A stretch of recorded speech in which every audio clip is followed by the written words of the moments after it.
Bom, pessoal, foi aprovado hoje na Câmara a lei de impobridade administrativa.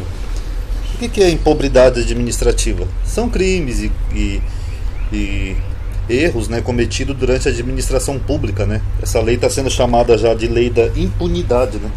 Por causa disso, porque as mudanças que eles fizeram na lei, que inclusive o projeto original parece que era muito bom, né? Que era um projeto para evitar alguns excessos, mas as mudanças que fizeram acabaram gerando mais impunidade, né? Vão gerar mais impunidade, né?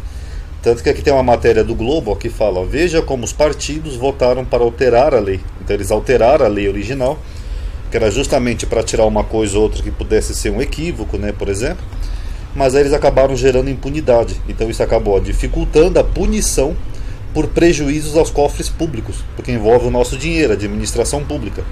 Lembrando que aqui a administração pública, pessoal, é em todos os âmbitos. Quer seja o município, quer seja o estadual, quer seja o federal, enfim, é administração pública.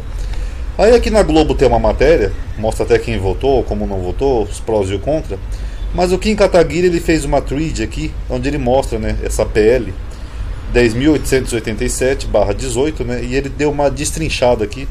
Eu sei que tem pessoas que não gostam do Kim, mas pelo menos ele deu uma destrinchada melhor para a gente entender cada um desses pontos. Vamos ler aqui, ó. Primeiro, brecha para nepotismo. O que é nepotismo? É contratar parentes para cargo público, seu irmão, sua mãe, sua vovó, seu primo, seu cunhado, enfim.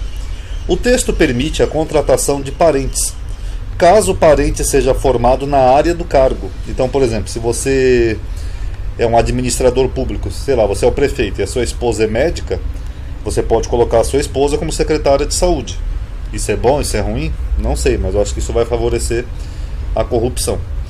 Facilita o uso de parentes como laranjas. O servidor não precisará mais declarar os bens patrimoniais dos seus dependentes.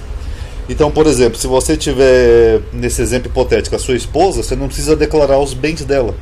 Então, se você desviar, por exemplo, dinheiro, um exemplo hipotético, para a sua esposa, para uma conta dela, ela não precisa declarar os bens dela. A justiça só vai saber, a transparência, né, os órgãos públicos só vão saber dos seus bens. Então você pode usar um parente como laranja. Limitação da improbidade administrativa. O servidor só será condenado se comprovado o dolo, que é a intenção. Ou seja, o cara desviou um dinheiro da merenda. Então tem que comprovar que ele tinha intenção de desviar esse dinheiro da merenda. Hipótese mais difícil de ser comprovada. Antes ele era condenado em caso de dolo ou culpa grave. Ou seja, então se o cara for pego desviando o dinheiro, se não for comprovado que ele tinha o dolo, a intenção, foi sem querer, meritíssimo, que eu desviei 100 mil reais para minha conta, então ele não pode ser condenado. Então é uma coisa que afrouxa um pouco, né? Dá mais liberdade, dá mais brechas para malandragem. Impunidade para político que mudar de cargo.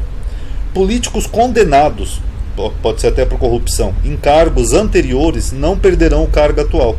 Então vamos pegar um exemplo hipotético. O cara era, por exemplo, que nem o Witzel. O Witzel é governador do Rio de Janeiro. Aí o Witzel se candidata e vira deputado federal.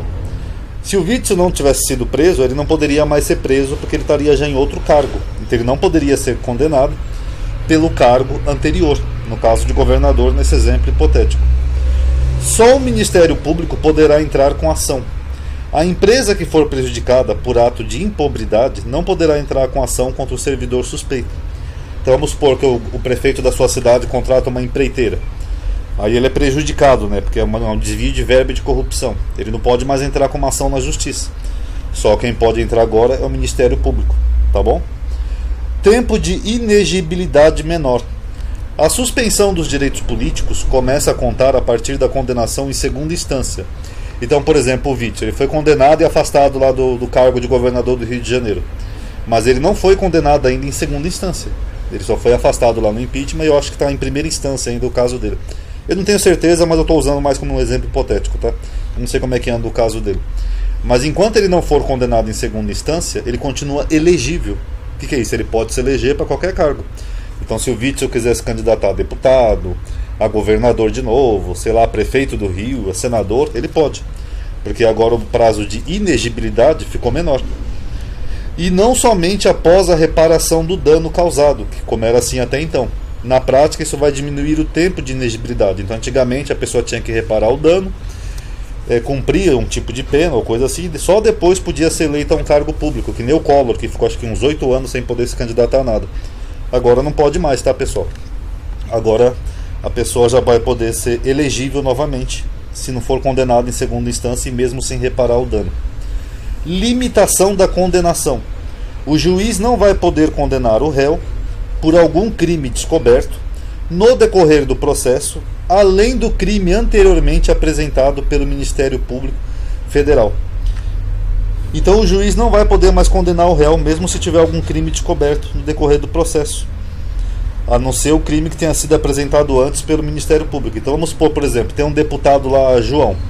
O deputado do João, ele já tinha sido condenado anteriormente, ou seja, acusado pelo Ministério Público por um crime de desvio de verba. Aí durante o cargo ele comete um outro crime, sei lá, ele vai lá e aceita propina. O juiz não vai poder condenar ele por isso, mesmo se for descoberto. E isso fora outros absurdos contidos no texto. Infelizmente ontem a urgência foi aprovada com votos de petistas e bolsonaristas. O projeto está sendo votado agora no plenário. Então é isso que aconteceu, pessoal. É mais um projeto aí que aumenta a impunidade, aumenta a corrupção. E nesse caso a corrupção, o crime, a corrupção pública, né, da administração pública. E lembrando que isso não fere só um âmbito, né, não é só um âmbito federal. Não adianta falar que é só do governo federal ou só de um lado, que não, afeta todo mundo. Tanto que aqui o G1 mostrou aqui, ó, quem votou. Eles fizeram aqui uma tabelinha, para quem quiser ver. Eu não sei se eu consigo ampliar aqui pelo site, que é o Outline. E você vê aqui, ó, o PT, 62 deputados do PT, 52 deputados do PT votaram a favor dessas alterações e nenhum deputado do PT votou contra. Enquanto que o PSL, que é a bancada lá que era de apoio do Bolsonaro, 42 deputados votaram a favor dessas alterações e só 9 votaram contra. Então vocês estão vendo aqui como a maioria dos políticos votaram tudo a favor, ó, de quase todos os partidos. PT, PSOL, PSDB, Republicanos, MDB, Cidadania. Eu acho que raras exceções aqui, ó. Só o PCdoB que não votou a favor, por incrível que pareça, que é um partido comunista. A Cidadania também não votou a favor. Aliás, não votou contra, perdão. Não votou contra. Mas enfim, o resto, a maioria votou tudo a favor. Inclusive quem votou a favor também foi aqui o Eduardo Bolsonaro, aqui, ó. Eduardo Bolsonaro, do PSL, votou sim. Inclusive lembrando que esse projeto original era do PT e depois foi apresentado lá pelo Podemos, tá? A Gleice Hoffmann, inclusive que é o do PT, ela também votou sim, junto com o Eduardo Bolsonaro. A Carla Zambelli, que é do governo, também votou sim. A Maria do Rosário, que os bolsonaristas tanto criticam, votou junto com eles, sim. O Carlos Jordi, aquele deputado lá do PSL, bolsonarista, também votou sim. O Marcelo Freixo, do PSOL, inclusive é o arqui-inimigo deles, né, votou sim. Só o Kim Kataguiri e outros aí do Novo, né, que votaram não. E alguns outros meia dúzia de deputados. Então é mais um projeto aí que gera mais facilidades, dificuldades e obstáculos ao combate à corrupção. E esse vídeo é só para mostrar para vocês isso que eu falo tanto, pessoal. Enquanto vocês brigam aí, se matam, xingam, Lula livre, é mito, não sei o que, você é um fascista, você é um comunista, não sei o que. Eles estão lá tudo votando juntinho para poder usufruir do nosso dinheiro como bem entender. Eles se protegem. Então, como eu digo sempre, a nossa luta não é entre direita e esquerda, entre Bolsonaro e Lula. Nossa luta é nós contra eles. Porque nós que somos a classe trabalhadora. Esse dinheiro aqui que eles administram não é um dinheiro público, como dizia a Margaret Thatcher. É nosso dinheiro, porque nós que trabalhamos e pagamos impostos para manter esse sistema. Brasília não tem indústria, Brasília não produz nada, Brasília não tem fábrica, Brasília só administra o dinheiro do que nós produzimos. Então, enquanto as pessoas ficam aí se matando por direita e esquerda, Lula e Bolsonaro, mito e Lula livre, okay, eles estão lá tudo votando juntinho para poder facilitar todas essas regras aqui, ó, para poder fazer mau uso do nosso dinheiro, que vai dificultar cada vez mais a punição deles. O Brasil já é um país que já tinha uma impunidade. Você lembra lá o deputado que foi pego com dinheiro até no fiofó? Está lá de novo exercendo o cargo. E agora com essa lei, agora que eles vão pintar e bordar. Tá bom? Lembrando que a lei original era assim, boa, tá? A lei aqui do relator, inclusive, foi o Carlos Zaratini, do PT. Mas essas alterações vão acabar facilitando a impunidade e prejudicando o combate à corrupção. Tá bom, pessoal? Paz a todos.